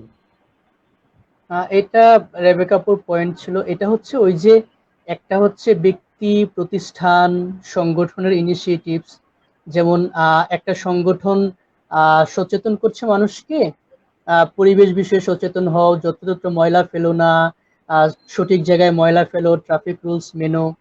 আবার আমাদের প্রাইমারি স্কুল থেকে শুরু করে ইউনিভার্সিটি পর্যন্ত আমাদের প্রাতিষ্ঠানিকভাবে শেখানো হচ্ছে গাছ লাগাও, গাছের পাতা ছেড়ো না, বা হচ্ছে এই টাইপের সচেতনমূলক ব্যাপারগুলো, রাস্তায় থুতু ফেলো না।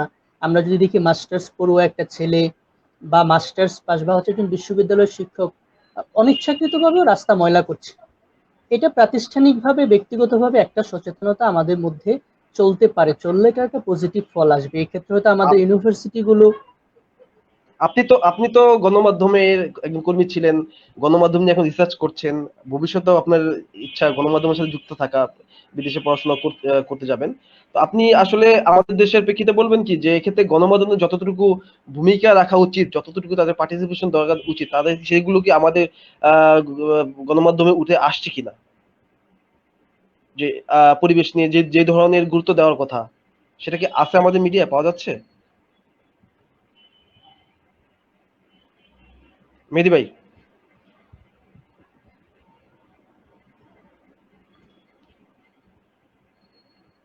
হ্যালো, মেহেদী ভাই শুনতে পাচ্ছেন?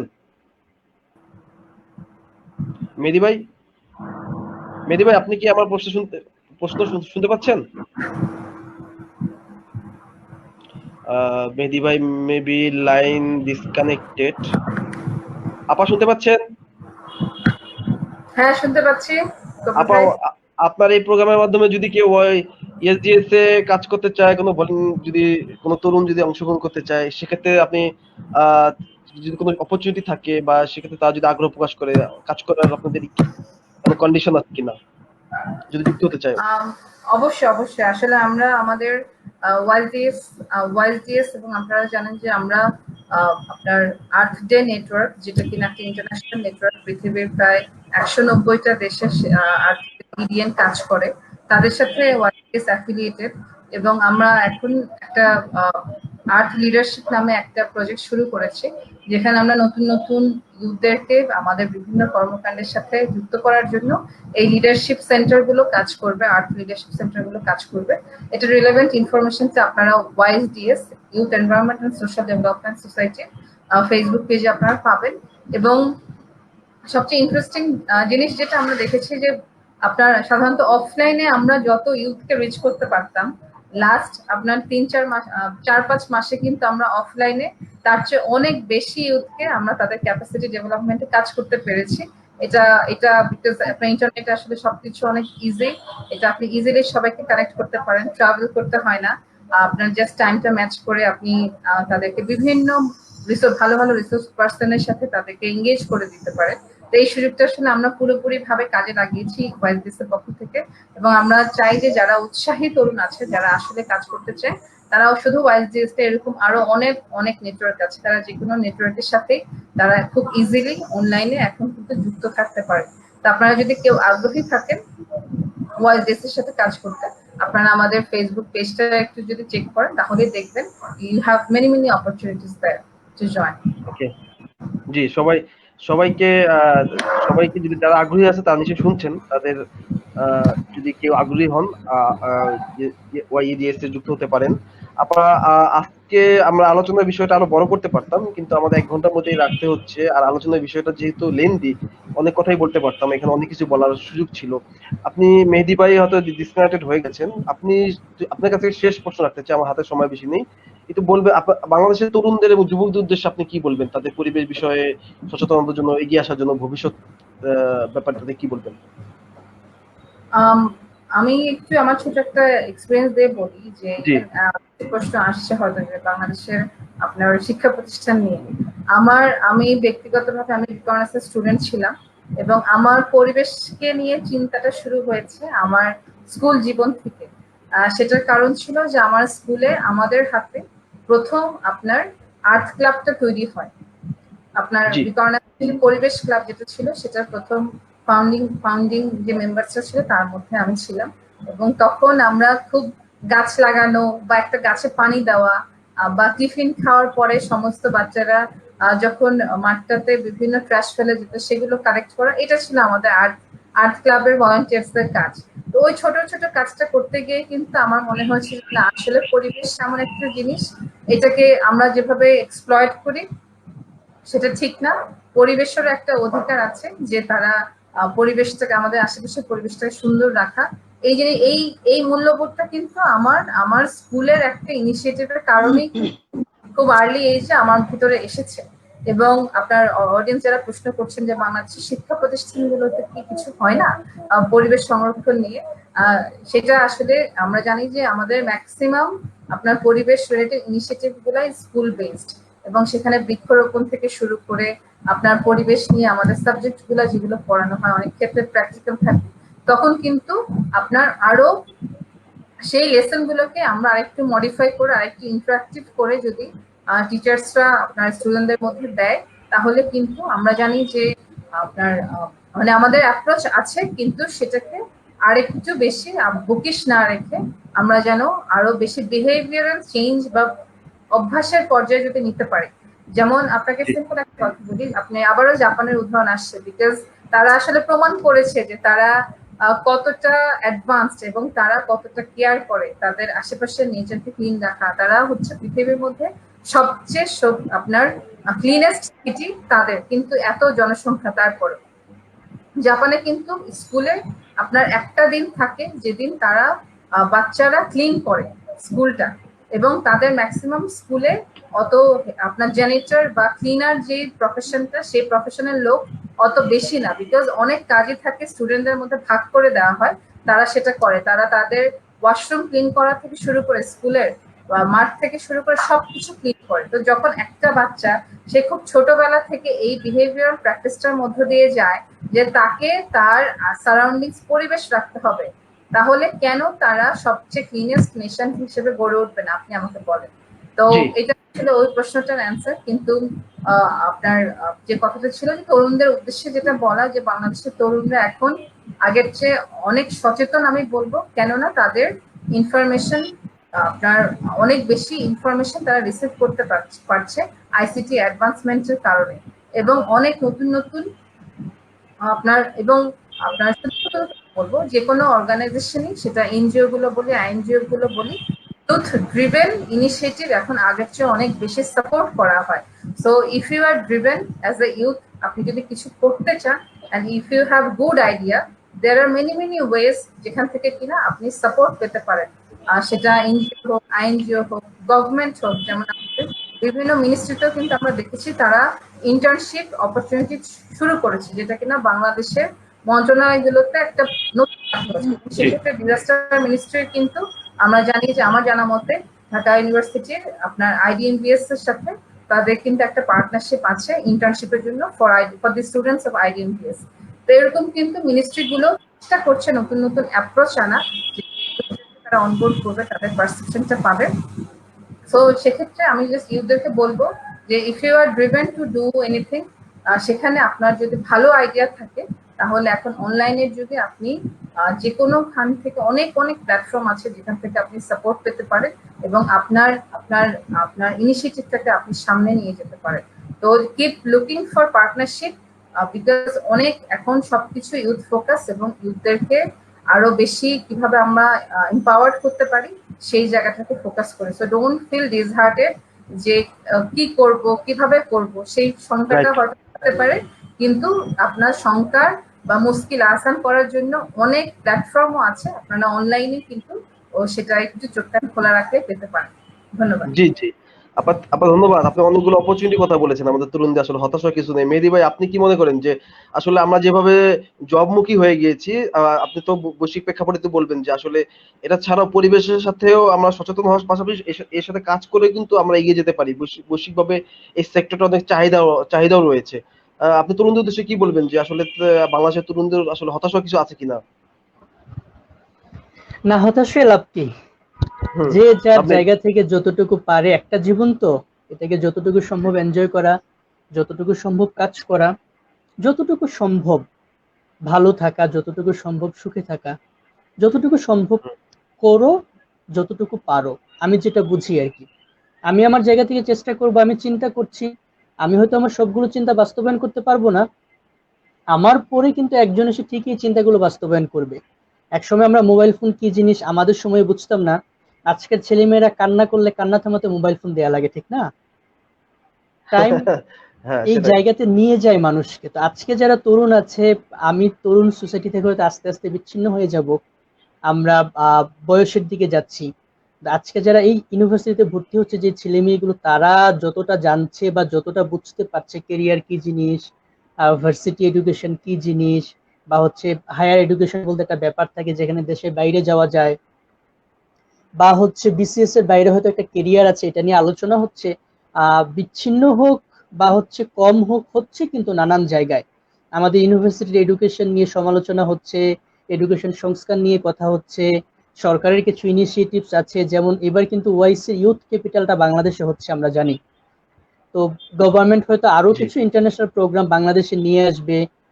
ছোট কলেবরে হইলেও কিছু কনফারেন্সেস এন্ড সেমিনার আমাদের দেশে কিন্তু হচ্ছে, যদিও এগুলো একেবারেই লোকাল পর্যায়ে জি বা লোকাল মানের। তো তারা কিন্তু জানতে পারছে বা বোঝার একটা জায়গা পাচ্ছে যে কোথায় যাবে, কিভাবে যাবে, বা কি করবে। তার চেয়ে বড় কথা হচ্ছে অনলাইন প্ল্যাটফর্ম যেহেতু আছে, সেখানেও কিন্তু তারা নানান জায়গা থেকে নানান মানুষকে নক দিতে পারছে, আবার নানান ইনফরমেশন গুগল করে থ্রু ফেসবুকও জানতে পারছে। আমি যেমন নিজে অনেক জি নক পাই। তা আমার কথা হচ্ছে যতটা পজিটিভ ভাবা যায়, প্রথম হচ্ছে তরুণদের উদ্দেশ্যে কথা হচ্ছে জীবন এনজয় করেন, লাইফে সুখের সময় কাটান, বন্ধুদের সাথে আড্ডা দেন, বন্ধুদের সাথে আড্ডা দেন, ঘোরাঘুরি করে সময় কাটান, পড়াশোনা করেন। শুধু জীবন মানে কেরিয়ার না, কেরিয়ারটা জীবনের একটা অংশ। রাইট। জীবনটা কেরিয়ার শব্দটার চেয়ে অনেক বড়। আমরা আমি জানি না, আমি যখন ফার্স্ট ইয়ারে পড়তাম, সেকেন্ড ইয়ারে পড়তাম, তখন কেরিয়ার বিষয়টাই বুঝতাম না, এখনো বোধহয় ভালো করে বুঝি না। তারপরে কিন্তু কিছু একটা করে খাচ্ছি, আবার লাইফও কিন্তু এনজয় করছি। সন্ধ্যার পরে কবি ভাই ফোন করে দৌড়ে চলে যাচ্ছে আড্ডা মারার জন্য। আজকালকার জি তরুণদেরকে যদি আপনি বলেন যে চলো একটু আড্ডা মারি, ওদের অনেকগুলো এক্সকিউজেস থাকে, এই সমস্যা বা ওই সমস্যা, ওটা নিয়ে কি করবে। ফার্স্ট ইয়ারই বিসিএস নিয়ে চিন্তা শুরু করে দেয়। আমার মনে হয় এত চিন্তা করে লাইফের যেই সোনালী সময়টা, এটাকে নষ্ট করার কিছু নাই।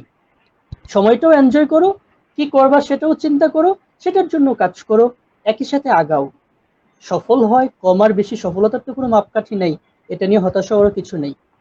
সো এনজয় দ্য জি। লাইফ। থ্যাংক ইউ মেহেদী ভাই, থ্যাংক ইউ। আপনি একাধারে কবি মানুষ, আমরা জানি আপনার কবিতা বিশ্ববিদ্যালয় ছাপা হয়েছে। আর না না, ধন্যবাদ। ধন্যবাদ। লাইফ গল্প রিলেশন লিখি, আলোচনা কবিতা করতে। লেখা ছেড়ে দিছি অনেক আগে, তবে এখনো হ্যাঁ গল্প লিখছি। হ্যাঁ, দারুন। আপনার আপনার আপনার হাত ধরে অনেকে স্বপ্ন দেখবে, এই আশা রাখছি। এই আশা রেখেই আজকের মতো আমরা অনুষ্ঠান শেষ করতে যাচ্ছি। আসলে আমাদের আজকে তো সময় স্বল্পতার কারণে আমরা আরেকটু বাড়াতে পারতাম, কিন্তু আজ যেতে চাচ্ছি না। নতুন কোনো অনুষ্ঠানে অথবা নতুন কোনো বিষয় নিয়ে আবার হাজির হব। আপনাদের দুজনকে অসংখ্য ধন্যবাদ। ধন্যবাদ।